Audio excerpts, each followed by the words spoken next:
말씀은 모압 평지에서 출애굽 2세대들을 향한 모세의 마지막 설교입니다. 그리고 이 설교는 이스라엘 백성들에게 하는 모세의 마지막 유언이기도 합니다. 모세는 신명기에서 크게 세 부분으로 나누어서 말씀을 전하고 있습니다. 첫 번째 설교는 1장에서부터 4장 43절까지 출애굽을 시작하면서부터 지금 그 자리 모압 평지에까지 오기까지 모든 역사적인 사건들을 잘 설명을 하면서 이 출애굽 2세대들에게 그 역사를 기억하게 합니다. 그리고 이 역사의 사건들의 핵심 이야기는 부모 세대의 불순종으로 인하여서 가데스 바네아에서 그들이 모두 죽고 새로운 세대를 이제 하나님이 다시 가나안 땅으로 인도하신다라는 그 내용을 기록을 하고 있습니다. 이들은 이 모세의 첫 번째 설교를 통하여서 그 부모 세대의 출애굽 1세대의 불순종의 결과가 얼마나 비참한 것인지 뿐만 아니라 하나님의 말씀에 순종하는 것이 얼마나 중요한 것인지를 이 과거의 역사를 통하여서 그들은 배웠습니다. 그리고 4장 44절에서부터 28장까지 모세는 또 이어지는 두 번째 설교를 통하여서 하나님과의 이 언약인 십계명과 또한 그 세부 규정을 상세하게 그들에게 다시 설명을 합니다. 그리고 세 번째 설교는 29장에서부터 34장까지 앞서 가르친 이 시내산 언약을 가지고 출애굽 2세대와 다시 하나님과의 언약을 갱신함으로 인하여서 하나님의 백성다운 순종의 삶을 그들과 함께 하나님 앞에 약속하는 내용을 기록하고 있습니다. 오늘 우리가 읽은 이 본문은 모세의 두 번째 설교의 결론 부분에 해당을 하는 본문입니다. 모세는 특히나 이스라엘 백성들에게 십계명을 중심으로 하여서 이 상세한 규정들을 다시 가르치는 것에 집중을 하고 있습니다. 그리고 이 가르침은 두 가지 목적을 이루게 합니다. 첫 번째 목적은 이제 가나안 땅 초입에 있는 그리고 모압 평지에 모여 있는 이 출애굽 2세대들에게 그 자신의 아버지 세대들에게 먼저 하나님께서 주셨던 시내산에서 주셨던 그 언약들을 다시 가르침으로 인하여서 이제는 그들이 들어가야 할 이 가나안 땅에서 여호와 중심의 삶, 계명과 언약을 지키는 순종의 삶을 가르치고 있다는 것입니다. 두 번째 목적은 부모 세대가 지키지 못하고 불순종하여서 깨어져 버린 이 언약 관계를 다시 회복하는 시내산 언약의 회복의 의미를 오늘 또 이 본문이 담고 있습니다. 이들은 어릴 때 경험했던 하나님을 다시 배우고 언약을 다시 갱신함으로써 하나님이 누구이신지 어떠한 분이신지 또한 내가 하나님의 말씀 가운데서 언약 가운데서 어떤 것들을 지키고 순종해야 하는지를 그들이 이 모압 평지에서 모세를 통하여서 가나안 땅에 들어가기 전에 배우고 있는 것입니다. 그래서 쉽게 말을 해서 모압 평지에서 하나님과 출애굽 2세대들 사이에 지금 계약서를 쓰고 있는 것과 같습니다. 이스라엘은 우리는 하나님이 주신 이 계명과 말씀에 온전히 순종하는 삶을 살겠습니다 라고 하는 것에 사인을 하고, 하나님은 온전히 너희가 나의 율법과 계명을 잘 지키고 순종하면 내가 너희를 지키고 보호하고 영원토록 인도하여 주겠다 라고 하는 이 계약서를 놓고 지금 출애굽 2세대들과 하나님께서 지금 사인하고 계시는 중이시죠. 그래서 오늘 이 본문은 이 계약서의 가장 큰 핵심인 하나님의 언약의 결론 부분입니다. 특히 우리가 오늘 읽은 이 본문 26장은 가나안 땅에서의 이 첫 그 소산의 열매를 드리는 방법, 그리고 3년 동안 3년마다 소산의 11조를 어떻게 드려야 하는지에 대한 그 방법을 먼저 설명을 합니다. 그리고는 이러한 여러 가지 규정들에 대한 결론으로 하나님의 백성은 어떻게 살아가야 하는가, 하나님이 하나님의 백성들을 향하여서 어떠한 삶을 살아가기를 원하시는가를, 이 삶의 목적을 그들에게 다시 한번 모세는 이 결론을 통하여서 상기시키고 있습니다. 모세가 내리는 이 결론을 통하여서 지금 우리에게도 주시는 하나님의 백성으로서의 삶의 목적을 다시 한번 되돌아보고 하나님께 우리의 삶의 그 방향을 맞추어 나가는 사랑하는 우리 모든 성도들이 되기를 주님의 이름으로 소원합니다. 첫 번째 모세는 언약은 행하는 것이라고 그들에게 명령하고 있습니다. 모세는 모든 삶을 이 언약 관계 속에서 설명을 하고 있습니다. 쉽게 말을 하자면 이스라엘 백성들은 가나안 땅을 정복하고 땅을 차지하여서 그 땅에서 농사를 지을 때도 돈을 벌 때에도 모두 다 모든 것이 전부 하나님과의 약속으로 이루어지며 주신 말씀을 잘 지키면서 그것을 살아야 합니다. 더 자세하게 말씀을 드리면 여호와 하나님을 섬기고 예배하는 것 이외에도 친구를 만나는 것, 또 만나서 밥을 먹는 것, 가난한 자를 돕는 것 등등의 이스라엘의 모든 정치, 경제, 사회, 문화, 생활, 직업 등 이 모든 것들이 다 하나님께서 주시는 이 말씀 가운데서 이루어져야 하는 것임을 이들이 지금 배우고 있다는 것이죠. 그래서 오늘 본문은 그들에게 주는 권면이 아닙니다. 그냥 잘 지켰으면 좋을 거야 라고 하는 권면이 아니라 그들에게 내려지는 하나님의 명령입니다. 참고사항이 아니라 그들은 꼭 이것을 듣고 지켜야 합니다. 그래서 모세는 16절에서 이렇게 강조합니다. 우리 오늘 본문 16절 말씀을 함께 읽도록 하겠습니다. 오늘 내 하나님 여호와께서 이 규례와 법도를 행하라고 내게 명령하시니 그런즉 너는 마음을 다하고 뜻을 다하여 지켜 행하라. 아멘. 하나님께서 어떻게 명령하고 계십니까? 행하라고 너희에게 명령하셨다. 그러니 너희는 마음과 뜻을 다하여 지켜 행하라 라고 하나님께서 말씀하셨다는 것이죠. 명령하셨습니다. 무엇을 지켜 행하여야 합니까? 모세가 앞에서 쭉 설명을 하고 가르쳤던 십계명 그리고 거기에 따른 세부 규정들을 이 백성들은 그 땅 가운데서 그 삶 가운데서 잘 지켜나가야 합니다. 이들의 모든 삶은 하나님의 말씀으로 시작되고 하나님의 말씀으로 살아가며 하나님의 말씀으로 완성되어지는 그 삶을 살아가야 합니다. 이것이 하나님 백성으로서의 삶이라고 가르치고 있는 것입니다. 그래서 본문 17절 말씀을 보시면 내가 오늘 여호와를 내 하나님으로 인정하고 또 그 도를 행하고 그의 규례와 명령과 법도를 지키며 그의 소리를 들으라 확언하였고, 우리가 이 땅에서 어떻게 삶으로 하나님을 인정하면서 그 삶을 살아갈 수가 있습니까? 여러분, 여호와를 인정한다라는 것은 다른 말로는 여호와 하나님을 아는 것입니다. 그런데 여호와 하나님을 아는 것은 단순하게 지식적인 삶이 아닙니다. 내가 다른 사람들보다 더 많은 성경 지식을 가지고 있다. 성경 퀴즈 대회 나가면 나는 무조건 1등할 수 있다. 이것을 이야기하는 것이 아닙니다. 여호와 하나님을 인정하면서 여호와 하나님을 아는 것은 우리에게 주신 규례와 법도를 적극적으로 지키며 행하는 삶을 의미하는 것입니다. 하나님을 믿는 것이 어떤 의미입니까? 여러분, 불신자들을 만나서 이야기를 해보면 하나님이 계신다라는 것을 알고 있다고 이야기하는 사람이 생각보다 많습니다. 그런데 그들은 하나님이 계신다라는 것을 알지만 하나님을 믿지는 않습니다.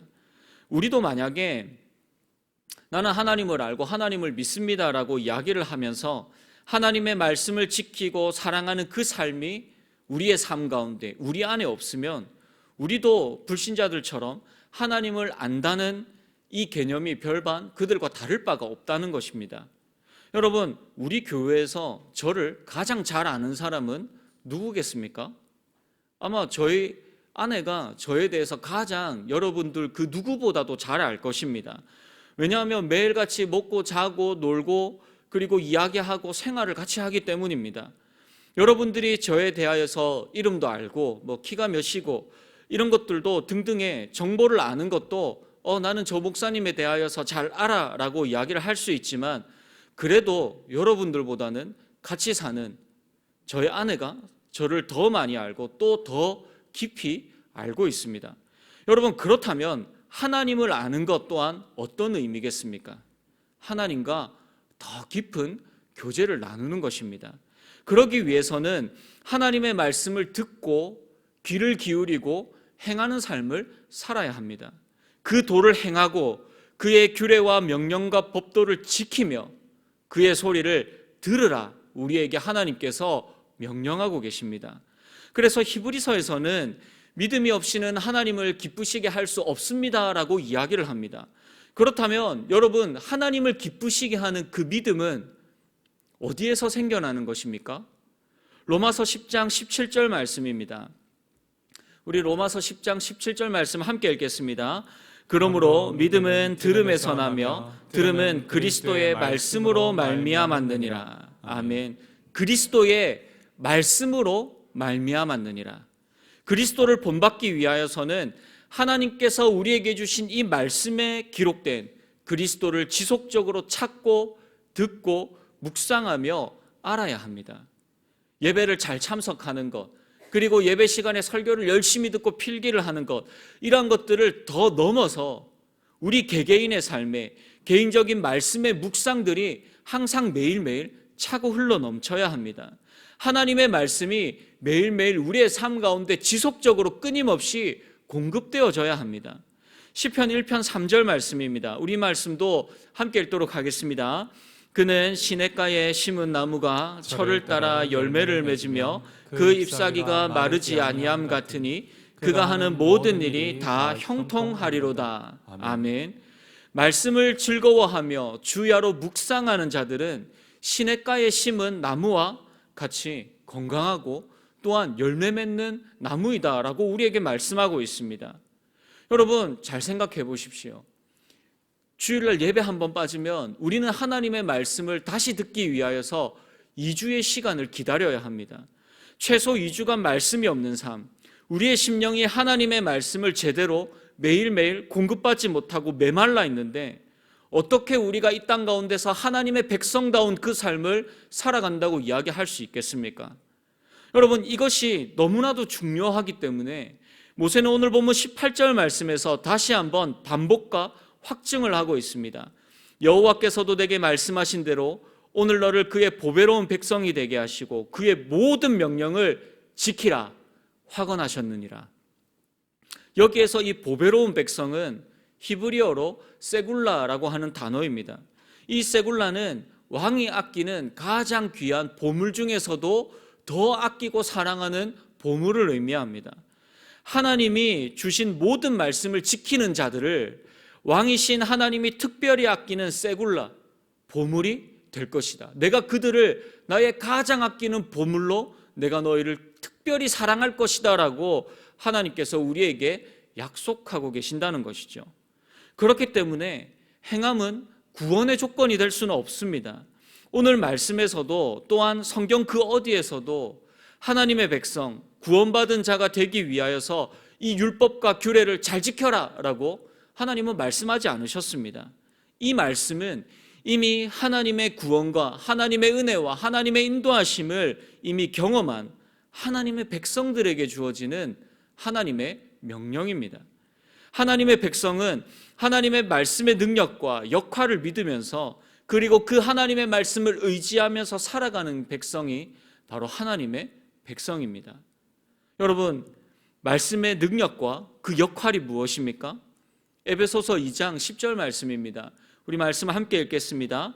우리는 그가 만드신 바라 그리스도 예수 안에서 선한 일을 위하여 지으심을 받은 자니 이 일은 하나님이 전에 예비하사 우리로 그 가운데서 행하게 하려 하심이니라. 아멘.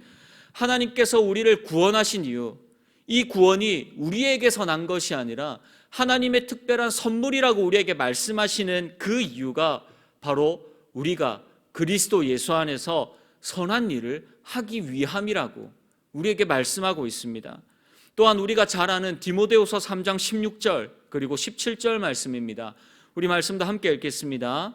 모든 성경은 하나님의 감동으로 된 것으로 교훈과 책망과 바르게 함과 의로 교육하기에 유익하니 이는 하나님의 사람으로 온전하게 하며 모든 선한 일을 행할 능력을 갖추게 하려 함이라. 아멘. 여러분, 말씀에서 이 하나님의 말씀의 참 기능이 뭐라고 말씀하고 있습니까? 교훈과 책망과 바르게 함과 의로 교육하기에 유익한 하나님의 말씀을 우리에게 주셨다라고 말씀하고 있습니다. 말씀으로 우리를 위로하시고 이해하시고 공감하시고 이러한 것들은 하나님의 말씀의 능력 가운데서 아주 일부분이고 저차원적인 것입니다. 하나님께서 진짜 원하시는 것은 하나님이 주신 이 말씀을 통하여서 하나님의 사람답게 살아가도록 우리를 선하게 인도하시고 가르쳐 주신다는 것입니다. 여러분, 아는 것이 중요합니까? 행하는 것이 중요합니까? 여러분, 우리는 이 두 가지를 이분법적으로 이것이 맞다 틀리다라고 이야기할 수 없습니다. 우리는 하나님의 말씀을 온전히 알아야 행할 수 있고, 또한 하나님의 말씀을 행하기 위하여서는 온전히 알아야 합니다. 그러므로 부지런히 하나님의 말씀이 나의 삶에 항상 머무를 수 있도록 하나님의 말씀을 읽고 듣고 묵상함에 매일매일 열심을 다하시기 바랍니다.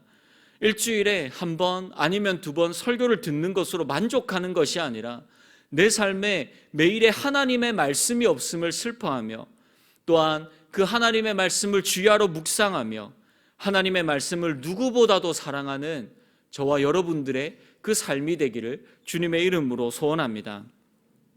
그렇다면 말씀을 묵상하고 이 말씀을 지켜 행할 때에 하나님께서 어떠한 순종의 결과를 우리에게 주신다라고 약속하고 계십니까? 19절 말씀을 보시면 그런즉 여호와께서 너를 지으신 모든 민족 위에 뛰어나게 하사 찬송과 명예와 영광을 삼으시고 그가 말씀하신 대로 너를 내 하나님 여호와의 성민이 되게 하시리라 라고 말씀하고 있습니다. 모든 민족 위에 너를 뛰어나게 하겠다라고 우리에게 약속하고 계십니다. 굳이 우리가 높아지려고 하지 않아도, 강하여지려고 하지 않아도 하나님께서 직접 우리를 높이고 그리고 강하게 만드신다라고 약속하십니다. 어쩌면 지금 내 삶이 다른 사람들에 비하여서 낮고 낮아지는 것 같고, 또한 인정받지 못하는 것 같고 보잘것없어 보이는 인생 같지만, 그럼에도 불구하고 우리가 하나님의 말씀을 붙들고 높은 곳이 아니라 하나님의 사람답게 살려고 씨름하며 인내하며 견뎌나갈 때에 하나님께서 우리의 삶을 높이시며 이 땅 가운데서 온 열방을 향하여서 찬송과 명예와 영광을 삼으시겠다고 우리에게 직접 약속하고 계십니다. 하나님의 높여주심은 다른 사람들 위에 서 있는 것이 아닙니다. 사람들이 나를 우러러보는 것, 명예, 자리, 직분 이란 것도 아닙니다. 하나님의 높여주심은 여호와의 성민으로 거룩한 하나님의 백성으로 살아가는 그 삶을 의미합니다. 하나님의 영광을 나타내는 통로로 이방인들에게 높임을 받으며 그들에게 하나님을 알리는 거룩한 삶의 도구로 우리의 삶과 우리의 인생을 사용하시겠다라고 그렇게 우리에게 약속하고 계십니다. 신명기 4장 6절 말씀입니다. 너희는 지켜 행하라.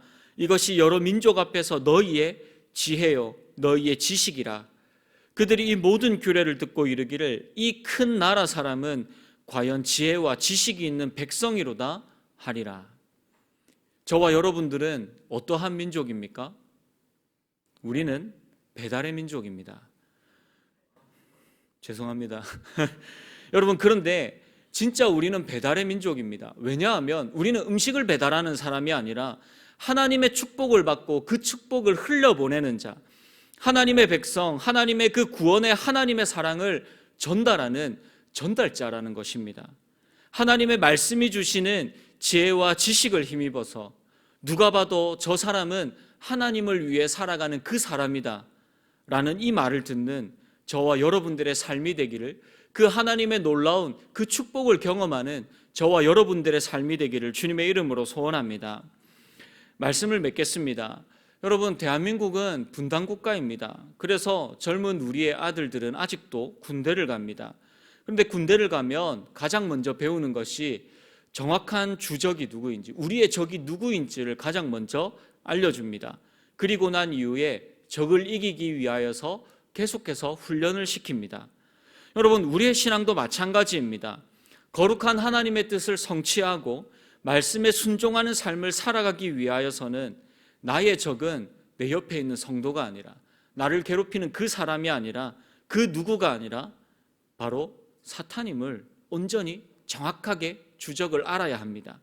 영적 전쟁에서 승리하기 위하여서는 그래서 우리는 전신갑주를 입고 평생 우리의 신앙의 훈련을 죽을 때까지, 주님이 부르시는 그날까지 지속적으로 해나가야 합니다. 특히 승리하기 위하여서는 항상 우리의 삶에 하나님의 말씀의 향기가 머물러 있는 자가 되어야 합니다.